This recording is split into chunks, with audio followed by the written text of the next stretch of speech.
Smart Television.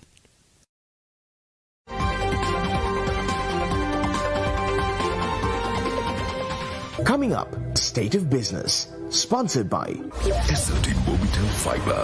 Deshe Fiber Balavegya. IWS Aviation.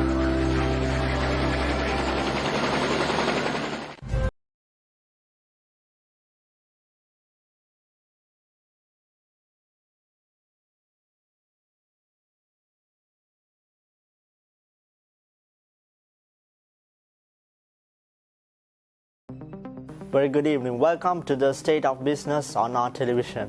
I'm Sachin Ratnayaka. Let's look at the headlines first. The support from the youth is must to strengthen the economy, President says. Sri Lanka must reduce fatal road accidents, World Bank warns.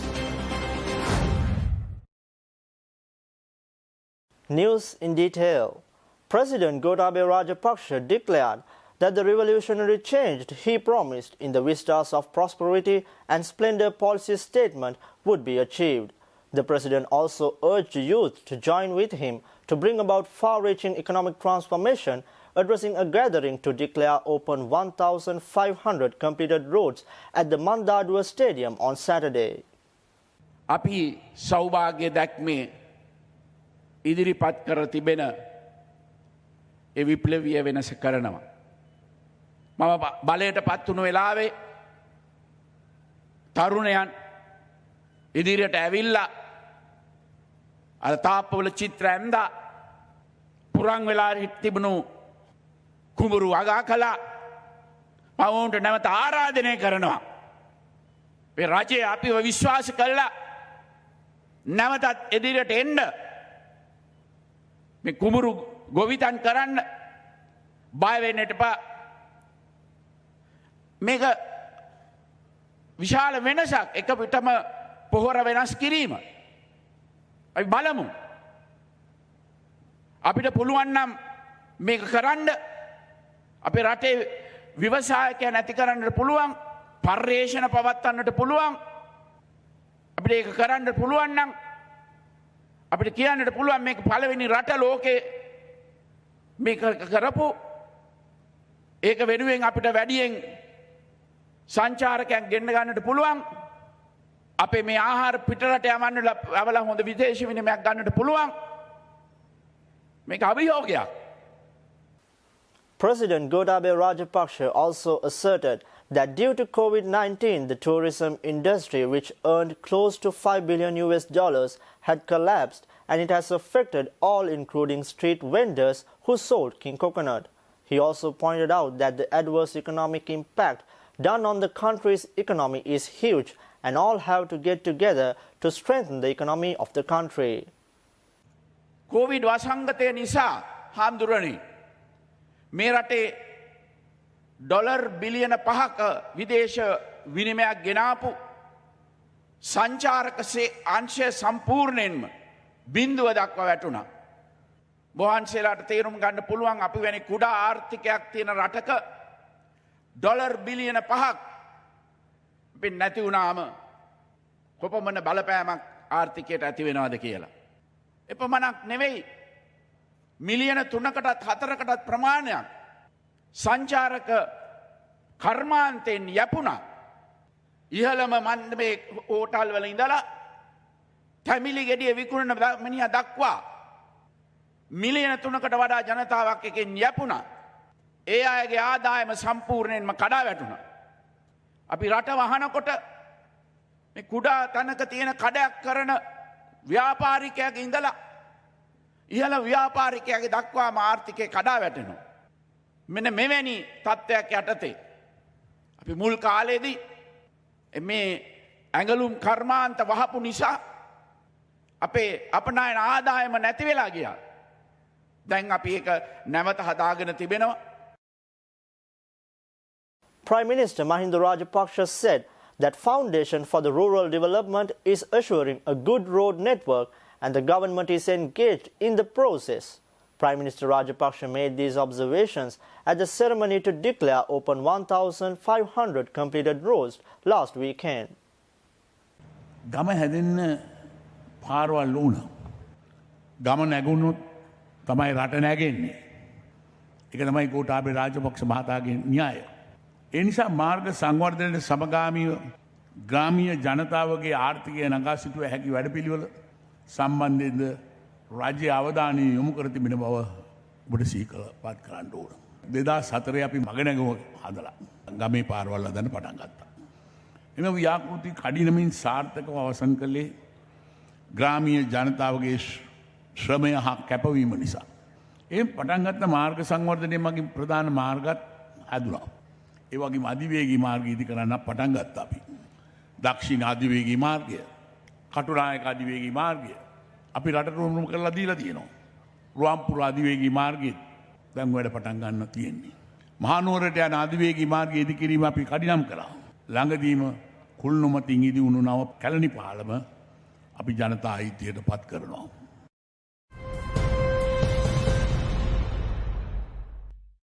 Stay tuned for more news. We'll be right back after a small commercial break.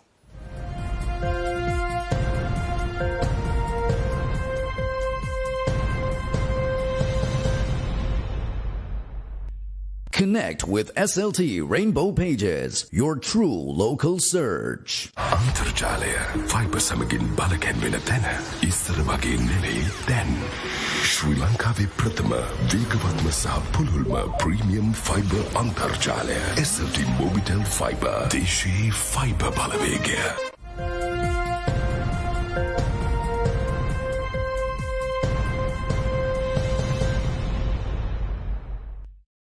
Welcome back to the State of Business.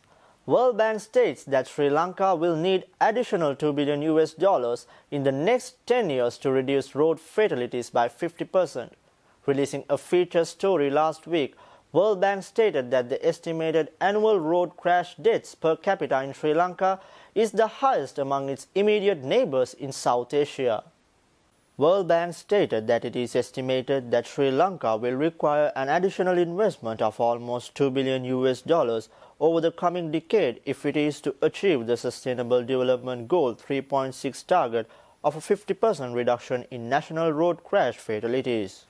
World Bank pointed out that high road crash fatality and injury rates on Sri Lanka's roads are undermining the economic growth and progress made over the past decade on reducing poverty and boosting prosperity.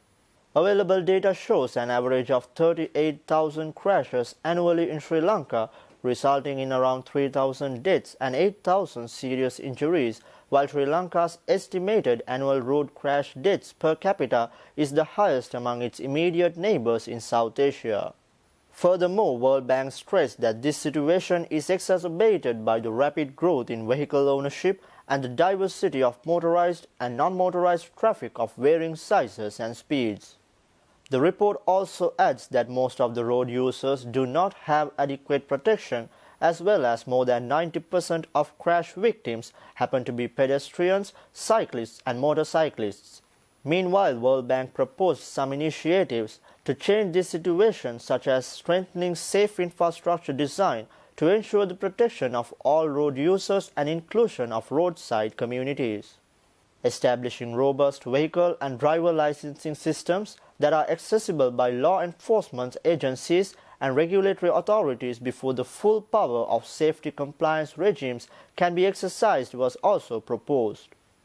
Moreover, facilitating inclusive road user policy and integrated land use or transport planning to ensure urban and rural roads are safe and accessible for all road users, and the prioritizing speed management in all planning and policy considerations addressing infrastructure, vehicle and road user safety issues were also mentioned.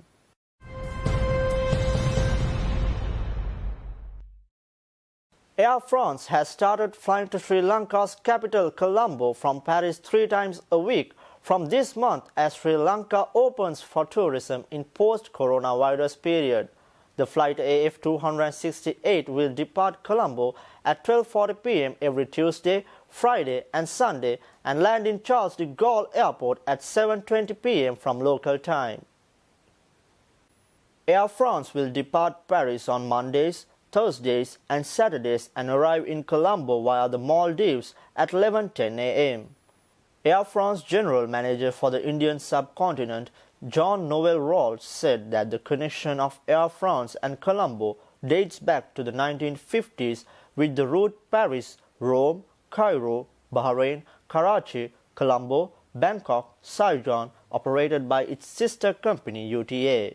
Air France General Manager also said that 27 years later, they are excited to return to Colombo and display their ambition to include Sri Lanka in their extensive global network.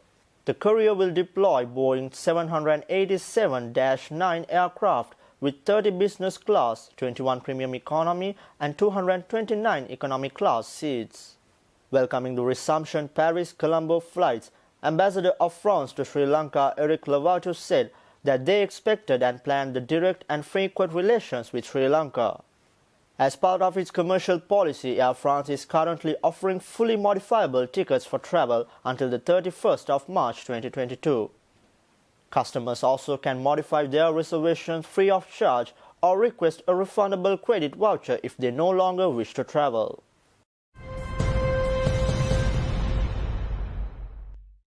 Colombo Stock Exchange recorded a remarkable peak last Friday, with posting its highest single-day gain in 7 weeks. Brokers said that as investor sentiment was bullish on some risky assets, with earnings from some listed firms outperformed the market expectation. Brokers said the ASPI recorded 220 points gain, marking its highest since September this year. The Colombo benchmark all-share price index closed at 2.11% or 220.19 points, up at 10,632.21, its fresh all-time closing high. ASPI opened trading with an 80-point gap and continued its record-setting momentum to reach a fresh all-time with an intraday high of 10,689.25. The S&P SL20 index of more liquid stocks, however, fell 0.45% or 16.33 points to close at 3,640.27, signaling that some lower floated companies are pushing the index, which is not healthy for the market.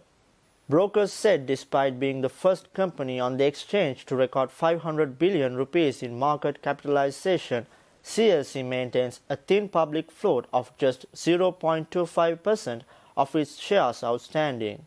The day's turnover was 5.6 billion rupees, well above this year's average daily turnover of over 4 billion rupees. Foreign investors, however, sold a net of 82 million rupees worth of shares, extending the net foreign inflow to 46.1 billion rupees so far this year. Brokers had also expected foreign investors to exit after Moody's Investor Service downgraded Sri Lanka's sovereign credit rating last week to near default category.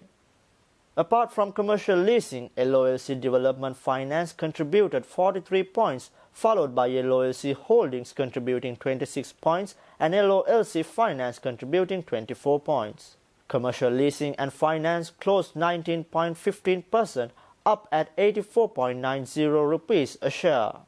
Expo Lanka Holdings fell 2.46% to close at 199 rupees, and the bourse saw 53 stocks, gaining against 135 falling on Friday.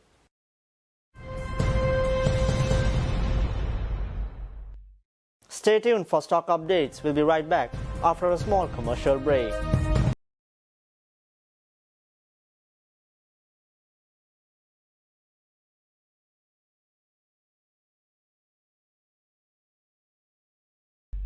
SLT Mobitel Home Broadband data balance එක බලා ගන්න extra GB මිලදී ගන්න දුරකථන දෝෂ වාර්තා කරන්න දැන් හරිම ලේසි. My SLT app එක භාවිතා කරන්න නැත්නම් 0112121212 SLT Mobitel ස්වයංක්‍රීය සේවාවට පිවිසෙන්න.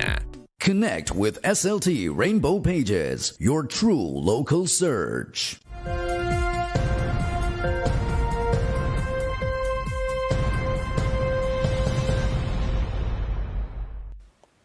Welcome back to the State of Business. Colombo Stock Exchange ended on a mixed note today. The all-share price index dropped 10.81 points to close at 10,621.40, and the S&P SL20 gained by 14.71 points to close at 3,649.91.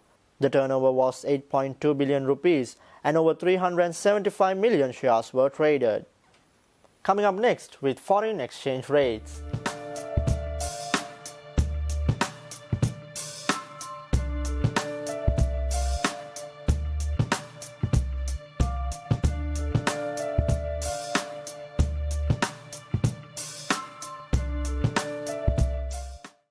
With that, we wind up today's news. Thank you for watching. See you tomorrow with State of Business at the usual time. Until then, take care. Good night.